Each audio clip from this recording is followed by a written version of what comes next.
Olá pessoal, aqui é a professora Rosinery Lourenço. Nessa mini aula de hoje, a gente vai falar um pouquinho sobre o contexto organizacional de empresas globalizadas e também o papel da contabilidade e do controle gerencial para as empresas que atuam no ambiente internacional. Quando a gente fala em empresas que atuam globalmente, a gente pode classificar esse tipo de empresa em empresa global, empresa multinacional ou empresa transnacional. O primeiro modelo de gestão que eu vou destacar é de empresas globais. Nessas empresas, o controle gerencial segue um modelo hierarquizado, baseado em comando e controle. Os mecanismos para avaliar o desempenho das pessoas e o desempenho organizacional são definidos pela matriz. Além disso, a matriz vai possuir uma variação no sistema de recompensa e incentivo muito maior do que as filiais apresentarão. A gente olha aqui esse tipo de organização e a gente vê que a estratégia para a tomada de decisão sai da matriz e é disseminada para as filiais. Esse tipo de empresa, ela tem um alto grau de centralização para as decisões, para as atividades e alta padronização dos produtos. Ok? Outro tipo de organização internacionalizada, ela é chamada de empresa multinacional. Esse tipo de empresa normalmente é chamada de empresa policêntrica. Cultura policêntrica é o que ela desenvolve. Por quê? Porque a organização dá autoridade para os gestores das filiais descentralizarem as atividades. As estratégias, elas são tomadas, definidas e as decisões são tomadas pelas filiais. Esse tipo de empresa tem pouca integração das filiais entre si e tem muita diferenciação nos produtos e na forma de atuação local, tá? Então, quando a gente pensa no controle gerencial, o controle gerencial para as organizações multinacionais é um controle mais particularizado para cada filial.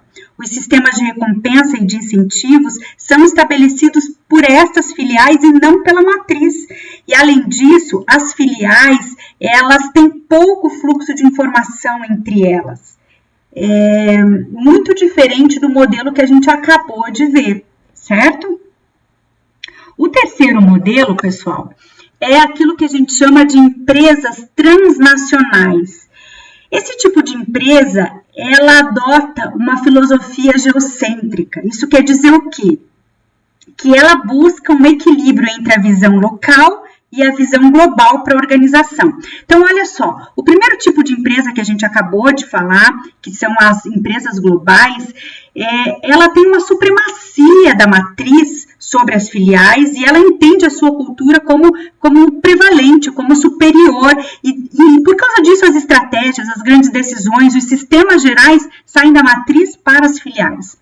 O segundo modelo que a gente falou, que são as multinacionais, ela reconhece o valor, a importância, o poder das culturas locais e das realidades e políticas locais. Então, é por isso que essas filiais têm mais autonomia e elas definem estratégias, definem tomadas de decisões. As filiais são mais autônomas. Por quê? Porque a matriz reconhece esse potencial diferenciado nas filiais.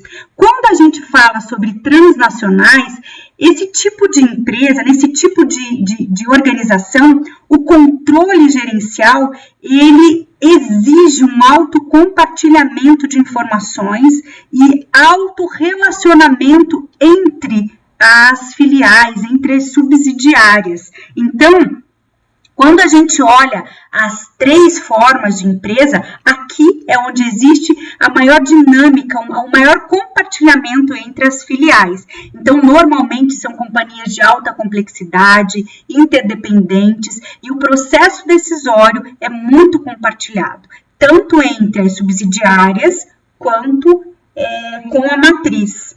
Tá? Quando a gente pensa no Brasil, a gente pode pensar que as multinacionais, elas estão se desenvolvendo de um jeito bastante interessante. Olha só, Um ranking levantado em 2014 e que elencou as 100 maiores companhias líderes globais, destacou que o Brasil tem 13 empresas multinacionais entre essas 100 maiores companhias. Tá?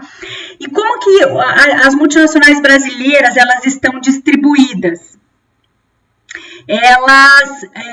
O ranking mostra, né, que o setor primário é o menor setor aqui que a gente tem de atuação dessas organizações.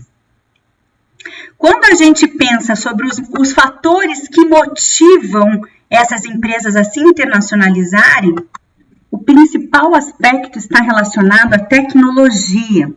Então, quando as empresas foram analisadas nas primeiras pesquisas, a gente percebe que a América Latina era o destino principal para as empresas brasileiras multinacionais. Nos últimos anos, as multinacionais brasileiras estão investindo em outros países, Estados Unidos, Europa, África, Ásia e principalmente na China.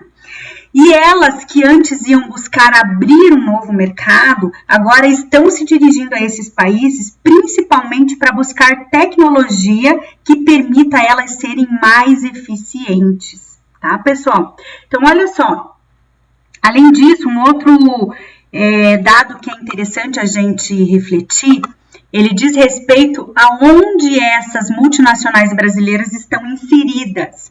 Eu trouxe para vocês aqui um ranking da Fundação Dom Cabral, que mostra onde é que estão as multinacionais brasileiras. Esse levantamento foi feito em 2016. E os países, né, em ordem de quantidade de empresas brasileiras inseridas, são Estados Unidos, Argentina, Chile, Colômbia, China, México, Peru, Uruguai, Reino Unido e Paraguai é o 10º país quando se refere à quantidade de empresas brasileiras multinacionais lá dentro. Bem, o papel do controle gerencial, ele é muito relevante quando a gente olha para empresas internacionalizadas. Normalmente, existem tensões nas empresas internacionalizadas, como existe em qualquer tipo de empresa. Mas, nessas empresas, de forma particular, as tensões elas migram para um ponto diferenciado. Então, além do papel técnico da contabilidade, também é importante que a contabilidade desempenhe um papel social para resolver esses conflitos que aparecem nesse tipo de organização. Normalmente, os conflitos estão relacionados à relação centralização versus descentralização, a relação vertical ou lateral entre matriz e filial e também no que diz respeito à convergência ou diferenciação cultural. Então, pessoal, enquanto nas empresas centralizadas as decisões estão todas na matriz, quando a gente fala de subsidiárias com descentralização, a gente precisa entender que a forma de a contabilidade se apresentar e de controle gerencial ser realizado é muito diferente para esses dois tipos de organização. A mesma coisa acontece quando a gente pensa no tipo de relação existente entre matriz e filial. A contabilidade vai desenvolver um papel totalmente diferenciado. E quando a contabilidade considera crenças, vivências e histórias da matriz em relação à filial, ela também pode auxiliar na resolução de problemas existentes entre as unidades. Então, a gente chega nesse ponto aqui, ó, que essas tensões, elas podem ser resolvidas pela contabilidade de diversas maneiras, mas a gente pontuou algumas aqui, ó. Em empresas descentralizadas, a contabilidade precisa oferecer informações em tempo real. Quando a gente fala de empresas centralizadas, a contabilidade precisa de informações precisas de todas as filiais para a matriz. Além disso, a gente precisa olhar também que a contabilidade, quando a gente está falando de relações verticais e hierárquicas, da matriz em relação às filiais, às vezes ela vai ter um papel que é olhado de uma forma muito negativa, porque ela vai principalmente desempenhar um papel de fiscalizar o que essas filiais estão fazendo. Diferente de quando a gente fala nas relações laterais, e aí a contabilidade ela vai desempenhar um papel mais de comunicação, de compartilhamento de informação, de facilitação para a confiança e para a tomada de decisão. Um outro ponto bastante importante é que a contabilidade ela pode difundir uma cultura global de controle gerencial, respeitando as diferenças locais e as exigências da própria matriz. E quando a contabilidade faz isso, ela vai mitigar os problemas de convergência e de diferenciação de cultura, tá? Então, pessoal, a gente olha as diferenças culturais e às vezes a gente acha que isso está longe da contabilidade, mas não é verdade. A gente, enquanto contador ou profissional da área contábil, a gente precisa entender que a cultura impacta fortemente as organizações, impacta os sistemas de controle. Então, as diferenças culturais em torno de valores, de significados, de hábitos, vão influenciar e determinar o desenho e o uso dos sistemas de controle. A contabilidade, os pesquisadores em contabilidade normalmente têm lançado mão do arcabouço teórico de 2 pesquisadores para compreender como que a cultura impacta o sistema de controle de uma determinada organização. Então, o primeiro modelo é esse aqui, de Hofstede, e ele considera essas variáveis para analisar o impacto da cultura, e ele faz isso em nível de país, né? Então, ele considera aversão à incerteza, individualismo versus coletivismo, distância do poder, masculinidade versus feminilidade e os aspectos relacionados a longo e curto prazo. O outro modelo teórico é do Gray, e ele olha, principalmente pensando na contabilidade financeira, alguns aspectos voltados para profissionalismo versus controle legal, uniformidade versus flexibilidade, conservadorismo versus otimismo e os aspectos relacionados à confidencialidade e à transparência. Então, pessoal, quando a gente pensa em cultura desse tipo de organização internacionalizada, a gente precisa lembrar dessa frase do Fresati. Enquanto em alguns países com determinada cultura, um determinado modelo de gestão pode afetar o comportamento das pessoas, em outro país isso pode produzir um efeito totalmente oposto, tá?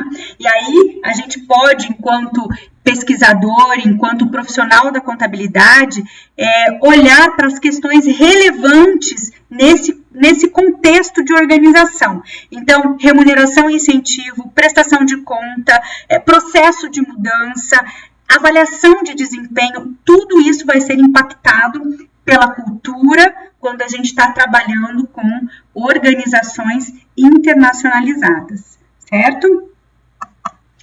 Eu trouxe para vocês aqui a bibliografia básica e a bibliografia complementar. Esses pontos que eu sintetizei precisam ser aprofundados pela leitura da bibliografia. Para vocês resolverem as atividades que estão postadas no Moodle, não é suficiente só essa mini aula que situa os principais elementos do conteúdo. É importante que você leia o texto básico, que você possa, então, nessa leitura, aprofundar os conceitos. Bom trabalho, pessoal. Até a próxima aula. A gente se fala conversando um pouquinho mais sobre os outros pontos relacionados à contabilidade.